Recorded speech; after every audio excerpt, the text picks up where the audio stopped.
horse drifted alarmingly in the betting, was, fancied in the morning, continued to drift. It was late on the exchanges to lose. It was something you'd see in a Dick Francis novel, Charles Buttons. The ground is soft. It's heavy. It's soft on times. It's heavy. Okay. And a very warm welcome to the Bar Stewards Inquiry Sunday Sermon, where we get down and dirty. That's myself, John Leng, and Lorne Malvo. Chris, good evening, chaps. We're going to make this a corker of a show. Plenty to chat about, haven't we? Evening, everyone. We have. I'll tell you what, we'll start on a good note, really. This is a competition that we're running for our lovely listeners. We love you all. And this is a competition to do with the EBOR meeting at York. And a good friend of ours owns a pub in the city centre that has fantastic accommodation called the Gilligate. And he wants to sponsor a prize where you get a free night stay. And it's not cheap in York, so it's a good prize, this. And in conjunction with that, we'd like to throw in a couple of tickets to see the Bar Stewards live EBOR preview evening in that very pub. What a prize that is. That's worth plenty, that. And all we want to know is tell us on the thread that I put up on Twitter. All you have to do is tell us what was your best EBOR winner and why, your reasons why through the ages. Could be any year, whatever. It could be a bet you've landed, or it could be just something that I'll set us going. Darkham, when that won the EBOR for Mouse Roberts and Alex. That's a horse in the days where 3-year-olds could get in, and I was fascinated by the race then, and it was some race for me. Always had a special place in my heart from that very moment as a teenager watching the sport. So, John, what would be the idea of your best EBOR winner? Oh, blimey. From a handicapping point of view, probably Savant Ryan Price turned it into an absolute procession. If not that, maybe personal reasons, probably Clerkenwell. Clerkenwell. Yeah. Managed to snag a fair old bundle out of that one. That was again when 3-year-olds got in. Yeah, probably them two. So, exciting competition time, folks. Make sure you tweet us back with your entry once the thread goes up and win that nice prize. Certainly very generous of the landlord of the Gilligate, where we will be hosting Bar Stewards live for the first time in public. You get to see our motley faces. What terrible thoughts. Mottled faces. Yeah. Mottled, yeah. Bottled, yes. Right, first topic. This sort of runs on from Ronan McNally, really, and the punishment that was handed out to Ronan for obviously misdemeanours in landing mega bent gambles with 40 and 50 pounds in hand. Now, Charles Burns got a suspension, but it wasn't the suspension that McNally got. And something else brought this up, really, in terms of hierarchy in racing and what punishments are handed out due to your standing, shall we say, in racing. And Rachel Blackmore, who's won the boat race, the World Snooker, Gold Cups galore, champion hurdles, she rode a race at Kilbeggan on Friday evening. And 100% she rode a finish a lap too early. And the stewards investigated. And this is the actual report, John and Chris, right? Listen to this. So they said, whilst we accept your explanation, we don't really believe it, but didn't do any action, didn't do anything. And I mean, what my point is, if that's not Rachel Blackmore and that's some sort of journeyman jockey that clearly tried to disguise riding a finish early, even the announcer said she'd rode a finish early. What would be the punishment for them, John? If only it had been our darling Ronan. That's the thing, isn't it? I mean, she's the poster girl. Yeah. I mean, we had situations when her pay was riding in the green and gold. Countless times you could have at least had him in, and they chose not to because it didn't fit the narrative. Whereas, unfortunately, the likes of Ronan write their own narratives. The minute that they can get them, they get them. And it really is about who you are. It's not about what you've done. Yeah. I mean, there's been lots of instances where I can remember. That's how Nicky Henderson got his name, Chemical Nicky, when he got done for Pre-race using checks, wasn't it? yeah. And again, no suspension, no punishment. I mean, Chris, this is right, isn't it? It's a bit like in the wider world. The common man or weight woman or whatever you call them these days has absolutely no chance of. A million. I mean, criticising Rachel Blackmore is like, I suppose, trying to have sex with the Virgin Mary. You know, it would be something that I think would be frowned upon by. To saying it out loud, I think possibly, yeah. I think even I frown upon that statement. But I think the point is that yeah, there are some people that you just can't criticise. That kind of, say get a free pass, but their misdemeanors are overlooked because their perceived value for racing, it is such that you just can't criticise them. I mean, you're right. She's the poster girl. She's incredibly talented, visually very appealing. So, you just don't want to drag your icons through the mud, and that often results in them, being overlooked for when it comes to dishing out punishments and things. So, yeah, I mean, not surprising at all, to be honest. Indeed. And on this sort of line, then, switching now to the leader of Dubai and his daughter Latifa, there's an absolutely superb article, and it was posted by Minnie on our timeline today, called The Fugitive Princesses of Dubai. I will post the link on our timeline for anyone to see. It will take an hour for you to get through. And if you believe the witness testimonies, obviously that's the gist of it. I can't categorically say that Sheikh Mohammed has been committing terrible abuses without being maybe visited one day, because that's. Don't take me Olivier to be there. There's a whole dug ready for you, I promise you. It's an astonishing article, and if you send you a dish of olives around, don't eat one. Yeah, I mean, if you read the article, if this was someone in Europe, or I would say any Western country, there would be, I don't know, enormous criminal implications here. And to be fair, Britain has been party to this as well, quashing investigations because relations with Dubai would obviously take a trade hammering. It's a fascinating piece, and I urge anyone to read it. That's in the New Yorker, written by Heidi Burke. It will take an hour of your time to read. But I mean, just to quote one passage, it said, Latifa passed the first decade of her life without knowing that she had sisters. Her mother, Huria Lamara, was an Algerian beauty who married Sheikh Mohammed and bore him 4 children. But Latifa did not grow up with her birth family. She and her younger brother were taken away as babies and presented as gifts to their father's childless sister, who ended up a rather cruel auntie by all accounts. This is the sort of level you're at. It's a different culture, so obviously to what we do. But reading through it, I find it hard to accept the leader of Godolphin, if you like, the owner of the operation, as a fit and proper person to be in racing, John and Chris. Probably, Lee, but I mean, I'll probably be the lone voice here, and it sounds horrible. I actually don't care. I really don't care what he does, to be honest with you. I really don't. I mean, I'm trying to be fearingly honest. I don't know. Doesn't affect me, so whatever. That's my view on it. But taking objective view, probably, but I actually don't give a shit. I know what you're saying, because it's like I'm punter in here. I don't care. It doesn't affect me. Why do I give a fuck? I mean, I'm unkind. Ultimately, there are cultural differences. Yes, it's not been tested in the court of law.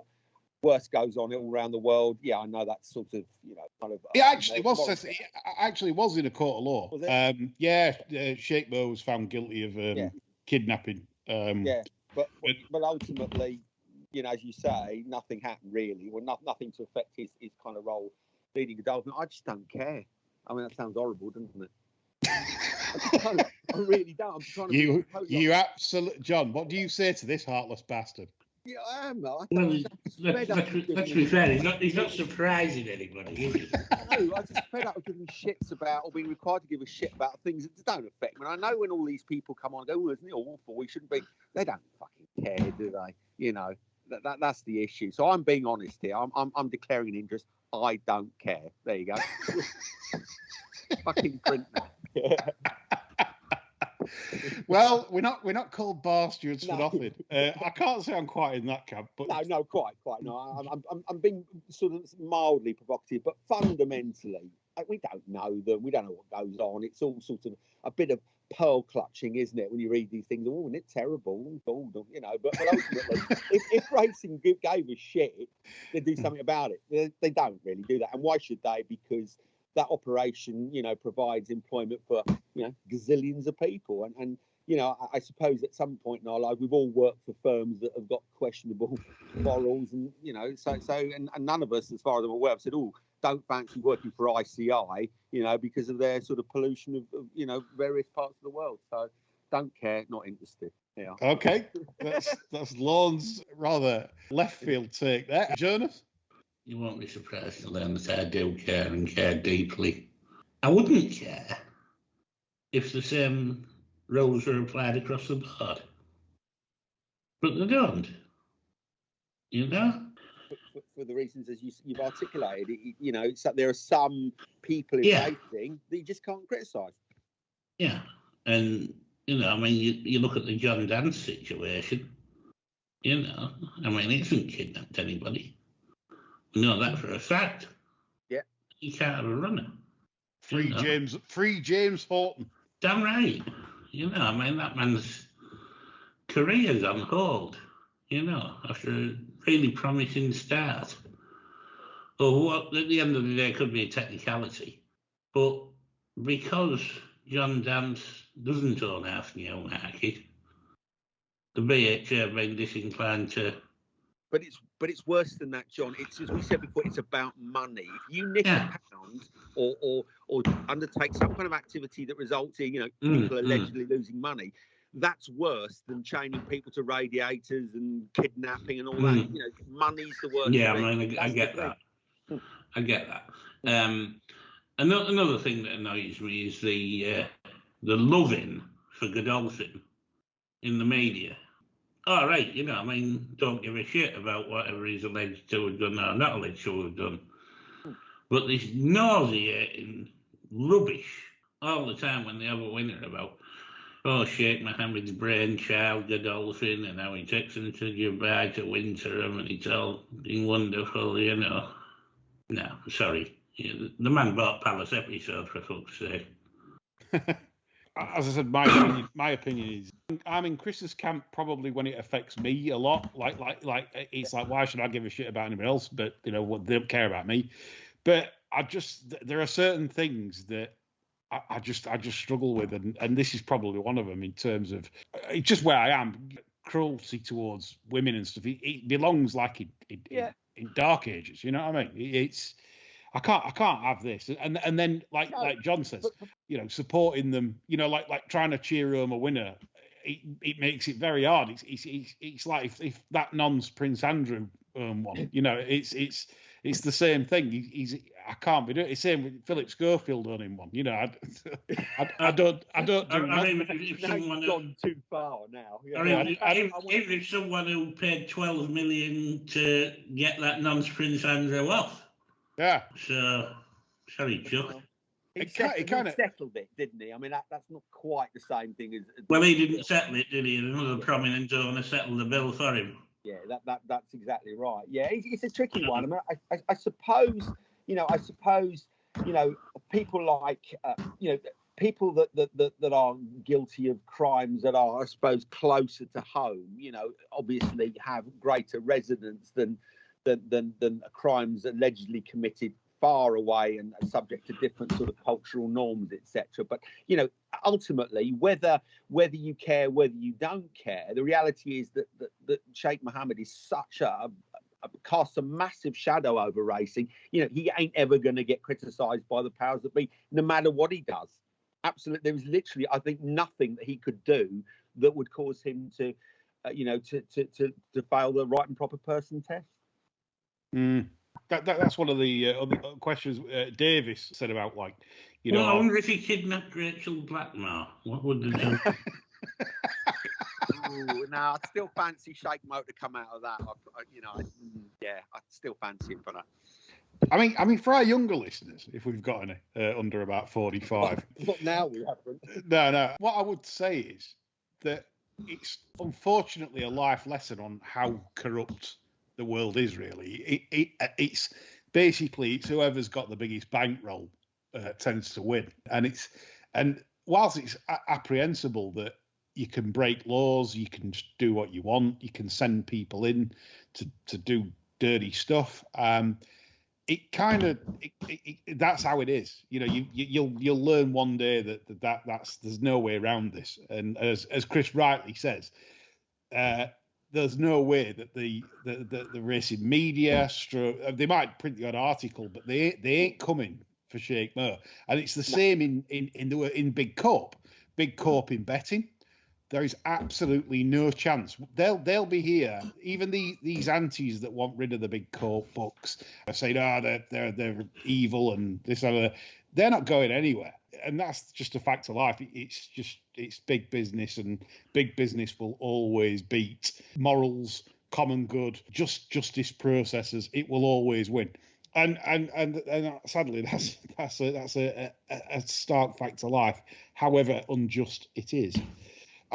Speaking of more unjustness, because we love speaking about injustice on this show, the Tote, somebody brought this to my attention regarding seeding, and this was mentioned by Tony Calvin last year and Khan Berry, who basically Khan discovered that the Tote were basically seeding their own pools. Now that sounds good, doesn't it? Oh, the Tote are putting money in their own pools for punters. That's good, isn't it? No, it's not. Because there is a sinister performance from the Tote which they're doing, which they won't answer questions on, which is they are looking sort of very close to the off at the undervalued selections. In other words, let's say you got a 7-2 chance in the first, in the place pot, and currently hardly anyone's picked it. So that's the Tote's edge. And they're going in with lots of tickets to make the market like in their favour. In other words, their actual over expected returns by betting these underplayed horses for their true chances of winning is making them absolutely fortunes.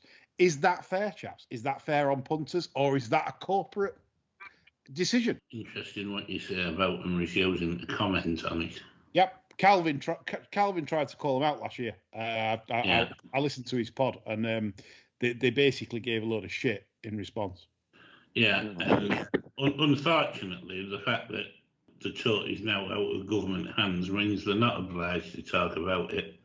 Another reason why we shouldn't have let the Tote fall into private hands, really. Agree with that. Absolutely, 100%, John. You know, if it was in public hands, they would be accountable and they would be obliged to respond. Now, they don't have to do anything, do they? Another triumph for the BHA.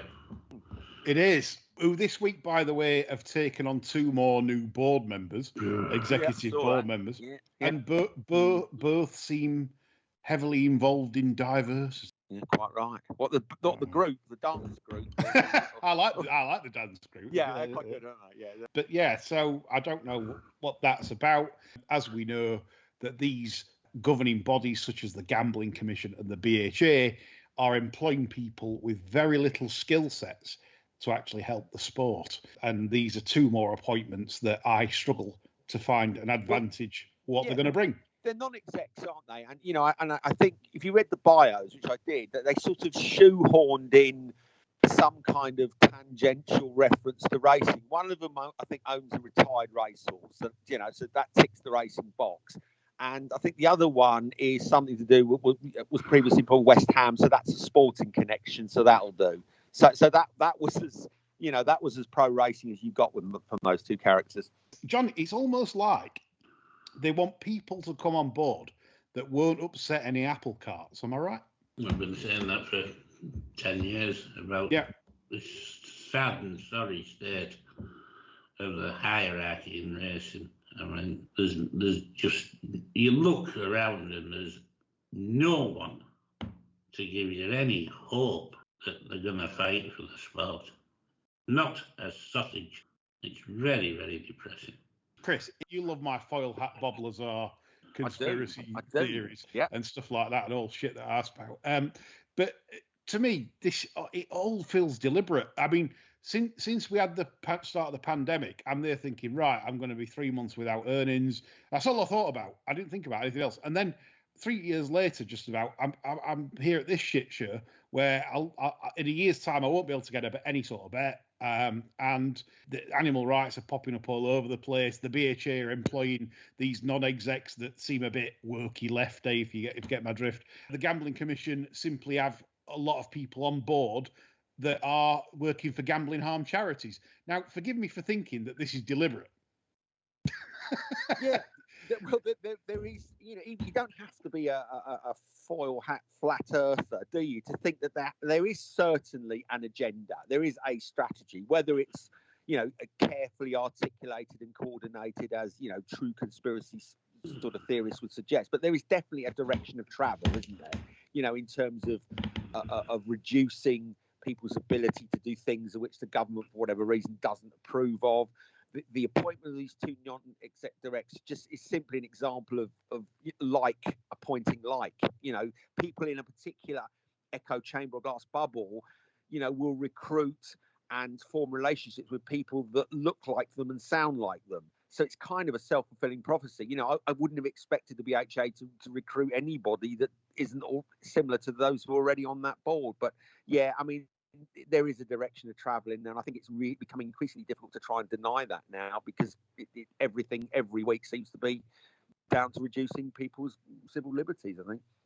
Indeed, and this is what we're going to try and resist. It's going to be a difficult task, in all fairness. But I do hear that we have got a union on the way, a punters group, if you like, that are basically mouthpiece by very influential people to give us a chance of getting somewhere in the Lords and Parliament. So watch that space. I can categorically tell you it's happening, but the level of effect will probably be determined by the level of funding that the operation can obtain to be able to make progress on this really touchy subject of affordability, and certainly the direction of travel, as Chris says, that the racing game is taking, which is unfortunately is not in a good direction. Okay, talking about not in good directions, we talk watering, chaps, watering. And this again, we've talked about this a lot, and I never like to bore everyone with the same subjects, but we've had a lot of comments from listeners on watering and how frustrated general punters are. But I mean, John, is there anything more we can actually add? I mean, the clerk of the courses simply are in a mindset that is frightened to death of the word good to firm. And the trouble is, there's not an appreciable number of trainers speaking out against it. There isn't. The only way you would get these people to alter that mindset is if trainers started speaking up, and they don't. Yeah, That's the big problem. I mean, to be fair, Stuart Williams, he speaks up about it. Alice Haynes recently spoke up about it on Twitter, replying to us. And I think there are people supporting what we're saying about how can you prove that slop is safe. I just don't know. I mean, you listen to Sir Mark Prescott on YouTube. That was the best I've heard in terms of. And if people, new listeners, I've listened to that. Go on YouTube, put Sir Mark Prescott on watering. King for a Day. It was with John McCrearick, and Sir Mark tells us about the time when they started watering, and once they go beyond a certain point, the grass doesn't grow. So it was a very good piece, and I think I don't think there's no return. I think we're heading for soft grounds summers, John, most of the time. Well, like I've said, I mean, Tapper can't come soon enough for me. It's interesting, just as I may very well have misheard him, but Johnny Murtagh was part of the ITV racing presenting team at Chester, and they were talking about something. And, if you listen to his comments, he sort of said, oh, yeah, good, it'd be soft ground, nice, safe, soft ground. And the suggestion, Bill, the sort of suggestion implicit in that is that anything other than soft is unsafe. So That was a comment that was not challenged. Everyone nodded along with it. And the idea was that soft ground is safe ground. And I think that sort of seeped into the collective consciousness of trainers, I think. That's what it seems to be, doesn't it? But they say if you say something long enough, say for 10 years, and and carry on saying something, that then eventually people it's in the psyche, safe ground. We've watered for safe ground, and that safe ground over time might move from, say, good ground, and at the minute it seems to be that safe ground is probably good to soft. And you carry on moving. Once, like you said, direction of travel, Chris. Again, this the watchword of tonight's show. The direction of travel is that it's good to soft now. It was good. Now it seems to be good to soft. Soon it might be soft. I mean, it'll be underwater. So good, safe underwater ground. That'll be it. Well, Leicester seemed happy to race on 3.6, didn't they? Leicester seemed delighted to be racing on like ridiculously deep ground. So look, I don't know. I mean, here we are. We're in the middle of May, and I don't think we've got a flat picture on good to firm yet, have we? I don't think so. Off the top of my head, no, I don't think so. There might be the odd time-based quick ground, but not officially given as good to firm. I don't think. Which is again a direction of travel. Well, I'm just angling for a job on a Quango. I'm trying to get all the corporate buzzwords in. So I'm showing myself full of shit. So I'm facing headwinds. That's a good one. I don't care, and I'm using buzzwords. I mean, they should be recruiting me right now, shouldn't they? Want to hear that? Honestly. Before we get our extra guest in tonight, discussing the petition he's put up regarding affordability checks, which has already surpassed 3,000 signatures, which is a good effort on behalf of all so far. We'll go through some questions. SDS in Hong Kong. Luke Tucker said, "What was he thinking?" Well, think he should have had a Joe forecast. Apparently, Sylvester's appeal, and by the way, fuck you and Duffield has come out on Twitter in support of Sil. Yeah. By the way, I'm not saying fuck you and Duffield. That's what Raul de Silva said to her after she said you've given that a fucking shocker, and he said fuck you and Duffield and walks into weighing room. Well, brilliant, like that. Yeah. So I've basically always called her fuck you and Duffield, and so she commented. You won't say that to George though in his prime. That's one for glossary, isn't it? Yeah, fuck you and Duffield. Anyway, so she's come out in full support for Sil, saying he's the most honest man she's ever known. How would she know? How would she know if he's not been paid? How? The most dishonest man she's ever known might have got away with it because he spun her a pack of lies and she doesn't know. Honestly, you just don't know. It's odd, isn't it? You can't possibly know who the most honest person you've ever met is. Yeah. Robin Hood has been on. He said Derby to be run Wednesday evening, John. Yeah, midnight, floodlights. Wolverhampton. Yeah, Chelmsford. Yeah, in January. Yeah, no going reports. Joe McNally, going back to the Godolphin stuff. If racing cannot wean itself off the Godolphin teat, should we fans make it clear how much we despise the actions of its owner? Boo every winner at the track. Oh, yeah. Like the sound of that. Chris, give a cheer, I say. Boys in blue. Bob Baffert, Sheikh Mo, they're on my team. And Charles Burns. What about Wesley Ward? And he's I don't like his teeth. They put me off. I prefer Baffert's a bit slicker than Wesley. I don't like Wesley. Do you remember the monkey on Banana Splits? Yeah, Bingo was called, weren't he? Yeah, something like that, yeah. Absolutely. That's fucking Wesley Ward, isn't it? That's a genius spot. You've got to put that in the tweet afterwards. That's Bingo, yeah, brilliant. So that just gets... There are a few more questions, but I think we've already covered them on the show in terms of... one more, finally. Let's have one more. Quiz question. Name 5 jockeys that do not bet. It's from Samuel the Cat. Well, we know Thick Dave doesn't. Thick Dave doesn't, because Dwyer's said it. Because he's too thick. Yeah, he's too thick to bet. In the old Indian tapes. Love them. Yeah. Adrian Dan says about they moved the Derby time. Was it due to bookie turnover pressure? What do you think, John? No, I think it was genuinely what they said regarding the clash with the cup final, but I still think it was a bum move myself. Yeah, well, I always prefer to wait for Derby. He stopped a nation. What's O'Brien going to do now? He has to bring him over the day before, he said. Yeah. It's ruined his life, hasn't it? What gets me is these horses that he had to send the day before the Guineas. How did they know they were running at Newmarket and not Longchamp? Well, because if that fucked the horses up, what's the point in one in France when he travels overnight? America, where he has winners. He doesn't go day of event in America, does he? Indeed. No, exactly. Yeah. So, Harry Potter, you're full of shit. Brilliant. Right, on to part 2 of this show. Right, welcoming Ed Grimshaw to the show. People that's not heard of Ed Grimshaw, I can tell you now, he's been involved in racing, loves his betting, does lots of good stuff with his own bets.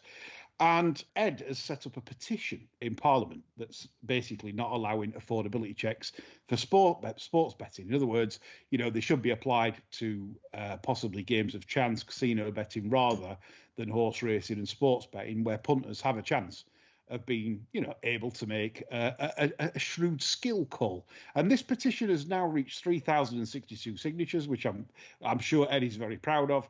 But we need more. We need to get to that 10,000 so we actually get an official response. Now, some of you out there might say, well, what's the point? It's not going to do anything. It's not going to do any good. It may not do. But the point is, once it gets to 10,000, we've made a statement of disapproval. 10,000 punters have said no to this kind of course of action. I think that's very important to get across to the powers that be. Even if it proves fruitless in time, we have to try. Welcome to the show, Ed. Well, thanks very much, Lee, for inviting me along. I have to say, you're the first of any media to really take an interest in this. What's as much a surprise is just how some of the big players have just ignored what's going on here. So what this is about, I had a discussion with Andrew Banthorpe of Back for Profit, and we talk more or less every day, and just saying just how little seems to be going on from a punter angle after the white paper came out. And obviously there are a lot of threats to horse racing at the moment. We're under pressure from so many angles. And if the funding goes away or drops sufficiently, then horse racing is under threat again. And as we've had a discussion around the white paper and a lot of the information out there, we seem to be legislated by people who haven't got a clue about gambling or a clue about betting. The people that don't gamble and spend a lot of money, by the looks of things, trying to find out how people do gamble. This is an attempt, really. So as you were saying, if we can get to 10,000, I think then people have a license to go and talk to their MP and say, look, there's some support for this. Certainly if we get to 100,000, then we can go and talk to people and say, look, we've got real concerns around this white paper. My thoughts are, this problem could be solved without affordability checks. We can use things like machine learning. I'm kind of getting to grips with that for my racing stuff. And that would highlight people who are at risk and people who well, certainly if you took the records of people that have done themselves harm or people who have lost significant amounts of money and presented themselves as problem gamblers, then you could identify them. So I think the bookmakers are playing, the major bookmakers are playing a double game here. They're trying to say, on the one hand, we can use it for successful gamblers, but we're not going to use it for losers. Yeah, I think that's it. This is the important message for me. And I think this will come, whilst Big Court will always be around, Big Court's big mistake here is not realising that after 10 years of this, and then 15 years of this, right, you're going to get young people coming into it and that are actually, more clued up than what you think. And they're going to say, hang on a minute, but you're not allowed to win. So if you're not allowed to win, what's the point of me doing it? Why would I place a bet if I'm just going to get barred for winning? So whilst they're cleaning out a lot of sharps now on the betting accounts, that's not the right mess. I've always said you can't kill the dream. You can't kill the dream of someone coming into the sport thinking, right, I can make either a second income or a full-time income from this. Yeah, I'm confident in my own abilities. I can do it. And then say, no, you can't, sir.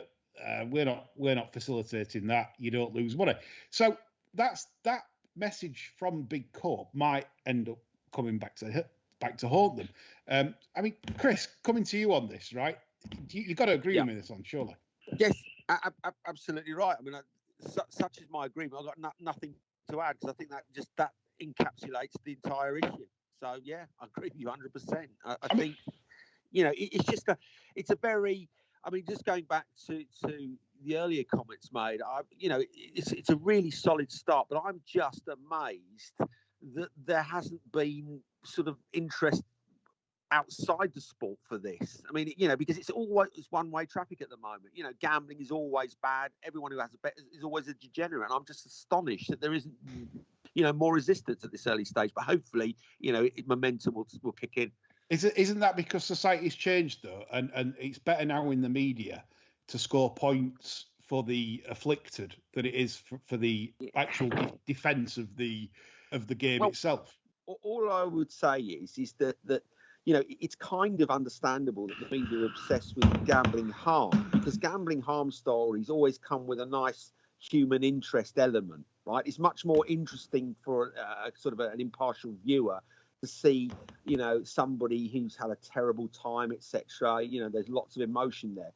And therefore, as opposed to someone who says, I've bet regularly for 40 years, never done me any harm. That's quite boring, isn't it? It's not as visually arresting. And, the media are as much in the entertainment game as they are in reporting facts. So that's what you've got to try and overcome, I think. Yeah. I mean, Ed, coming back to your comments regarding like bigger accounts not supporting this, I think some of it's self-explanatory that we've got nearly an entire racing media that are basically funded by Big Corp. Bookmaking, yeah. So I'm not one of them that's saying, why aren't you doing it? I know why they're not doing it, because they can't. It's like, if it's in the contract that they can't slag off the company or in any shape or form, and if they might lose that, I don't know, 50 grand a year tipping job with Paddy Power or whatever, they're not going to do it. And this is the problem we've got. And in society, when media is bought and paid for, you cannot get a fair reflection of what is actually happening. And I think we're seeing this. But you did mention one account, I think, Ed, to me the other day, and the BetAngel account's got 103,000 followers, which you'd think, obviously, from a trading angle, they'd like to, they have more interest on affordability checks, but they've not bothered to retweet. So I don't know what's going on with Peter Webb, but he said he didn't like the wording, and it was up to people to decide whether they wanted to support or not. The wording, by the way, I had to batter this backwards and forwards between somebody in the petition department in the House of Commons who knew nothing about bookmaking. They were talking about affordability checks in betting shops. And I said, this doesn't happen in betting shops. It's got very little to do with betting shops. So the wording, you're very limited on the wording you can use. And what we settled for, I thought, more or less captured the main problem, which was the affordability checks in the white paper. The other point I'd like to make is the other aspect of this that doesn't get much coverage is they talk about education and education of gamblers, and it seems to boil down to just a few bland statements like when the funds stop. But how about some of that 21 million, using it to educate gamblers properly, how to set up a betting bank, how to structure that bank, how to identify value and poor value. Why don't we actually treat it as a serious piece of education rather than just, bail out if you're in trouble? Well, how do you know you're in trouble to start with? The other thing I want to bring John into this is, obviously this is a huge grift. The Gambling Commission have received and given out £21 million of bookmaker cash donations to these gambling harm charities, organisations, and it's an awful lot of money, John. And when you see things like companies have been given £500,000 to build a website, this all seems like extreme. And what's the end of this, John? Because you know for a fact that once on the grift, they're going to need to keep getting the funding. And how do you keep getting the funding? You keep telling people that there is a problem. The problem being that the grift at the minute is the easiest grift you could ever imagine. No one is offering a counterpoint to anything that's being said.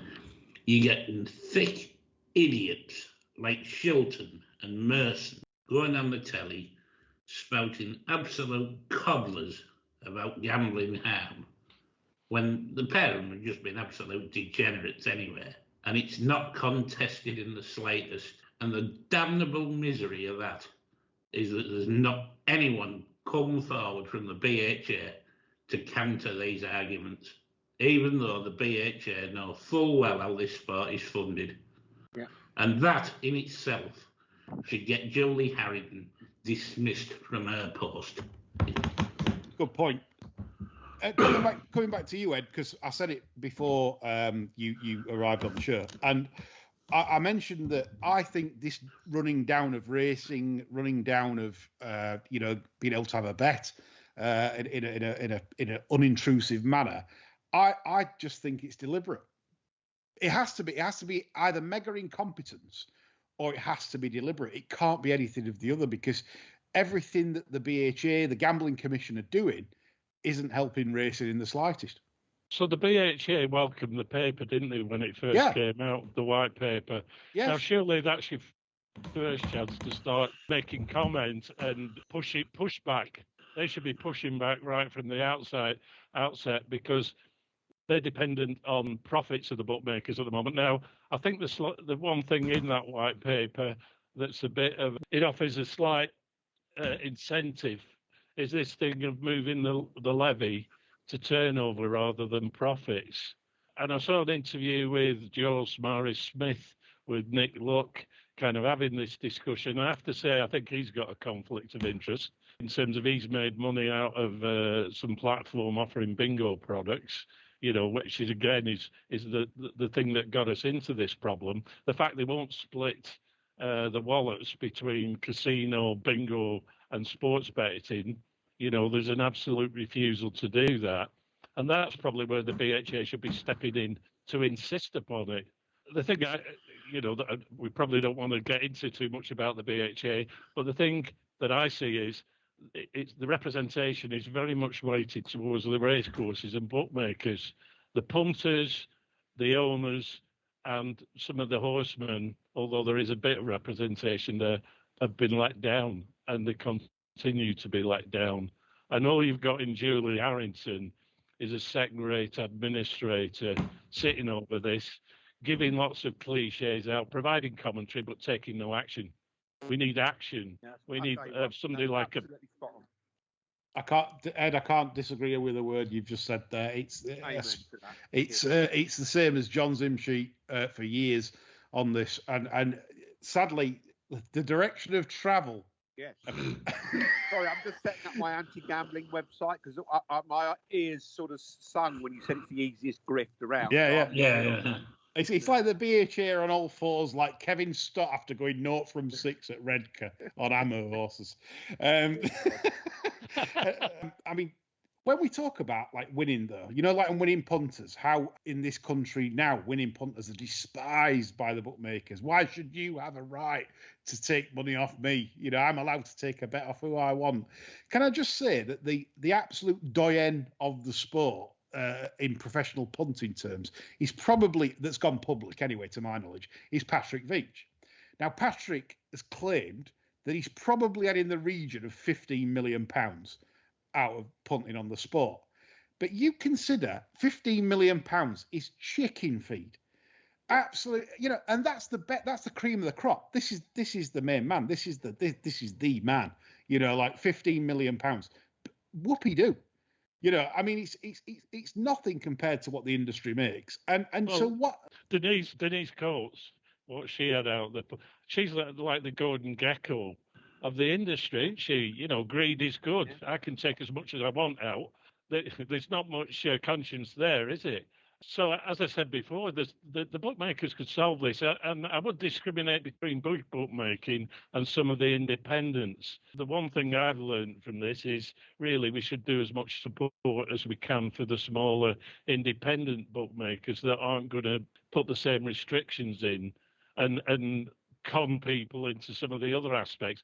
I mean, I get a thing from Betfair every week trying to get me free spinning on the casino. Why? Yeah. I'm not interested in that. Why are they trying to do that? Well, that's where the profit margins lie. Well, that's all they seem to do. So, yeah. So Denise Coates and others that taking best part of 200 or 300 million out every year. As you say, how does that compare with probably the most successful gambler we've had over the last 20 years? Yeah, and like you say, in other industries that'd be laughed at. If someone said, say in the financial industry, Chris, the leading hedge fund manager in the entire game had made 10 to 15 million in his career, they'd be just pissing themselves. Yeah, Mickey Mouse would be a nothing. It'd be like sort of a bit player, and that's not sort of, that's not exaggeration or hyperbole. 15 million over a series of years, that's rubbish. You are very much a plodder. Yeah. So, in the context of racing, what Ed has just said is absolutely right. I mean, it's nothing really. Mm.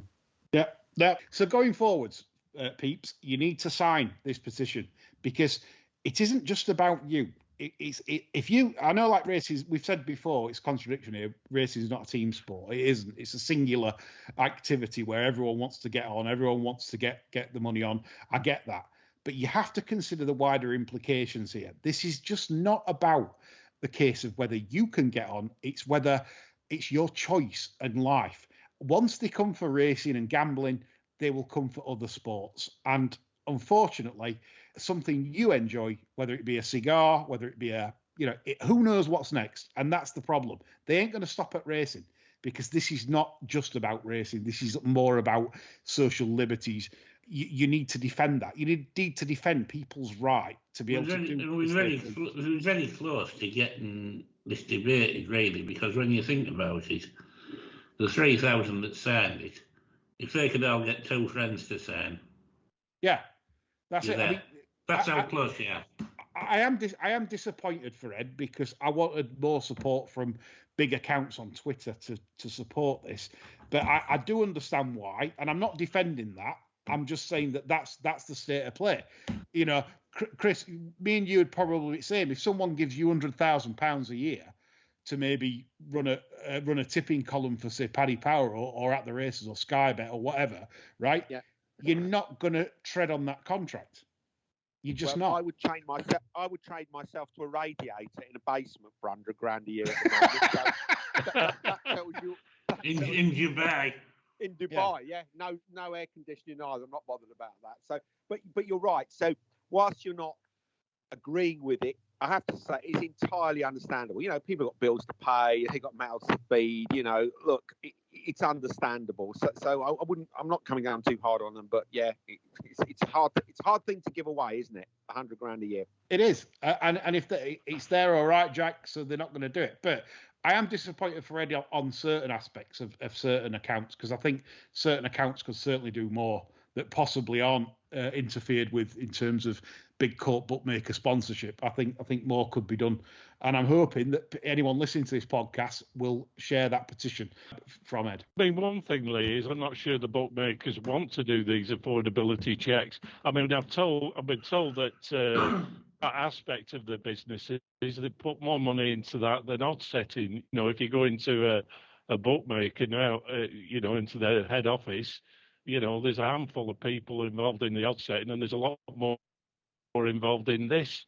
So surely, from a cost point of view, it would benefit the bookmakers. They're just getting a balance between absolutely ripping the arse out of some punters and being able to restrict their losses to a reasonable amount. I'm not sure. I'm not sure Big Corp's got this right, to be honest. I get where they're going with it, and I know they're going to use the data and sell it, and I know that there's going to be profitable angles from that they get off people obviously trying to prove the funding. I just think they're making a mistake in the longer term for the longevity of. This is where we've got no foresight. The BHA lacked foresight. The governing bodies lack foresight. And right, if we do this, what's going to happen? And then what's going to happen? And then in a few years, what will happen then? They don't look at things like this. They don't do cost-benefit analysis. So the thing about Julie Herring, first of all, There was no strategy when she moved in, or that's what claimed. And then it took 18 months to identify that shortfall when you should be identifying it in the first week, right? So we're now waiting another 18 months or longer for something to come out, some white smoke, right? Now, there's no vision. We have no vision for the industry. What's racing going to look like in 5 or 10 years' time? What products are going to be out there? What's the prize money going to be like? That's not being identified. Now, part of this petition is, if stand up for racing equates to stand up for betting, because if the funding isn't there, we're in competition with France, Japan, and America. Our classics, etc., and our big races are going to become second-rate or third-rate races without Indeed. that. So stand up for racing, because that's kind of got a lot of publicity in the last couple of months after the animal rights people, etc., getting involved. But if the funding's not there, you're knackered as well in terms of, as a sport, we'll become a marginal sport. Yeah, very quickly. Prediction, no after timing on this year, apart from odd ones on Friday night that are terrible. Not naming anyone, like on the tipping show. Lots are after timing there, but not on the sermon. No, yeah, just Jack. The sermon, we need to make predictions. And I'm going to say, if the trajectory doesn't change, racing will be exactly the same as ground racing is now. They'll be wanting 6 to 8 meetings a day, starting at 9 a.m. in the morning and finishing at 9 p.m. at night. And that's a fact. That is an absolute fact. Come back to me. If it carries on in the current trajectory and there's no pushback on the current affordability checks and everything else, racing will become in the hands of Big Corp, and they will be able to say and do and steer racing in a direction that they want it to. I mean, don't forget, they've already talked about flapping racing, Arena have ARC behind closed doors. This will happen if we don't fight, and this is why this petition needs to be signed. We need a resistance, and that's the way forward. So even if you're getting on and having life O'Reilly, this needs to be signed for racing's sake. Right, going to end the show there. I would really like to thank John and Chris for their efforts on the first half of the show. Entertaining, enjoyed it. And thank you, Ed, for coming on the second part with your knowledge of the situation and for setting up this petition. And let's get this up to 10,000. Yeah, thanks everybody who signed it, and thanks for having me on the show. Thank you. And that's all from us. Bye for now.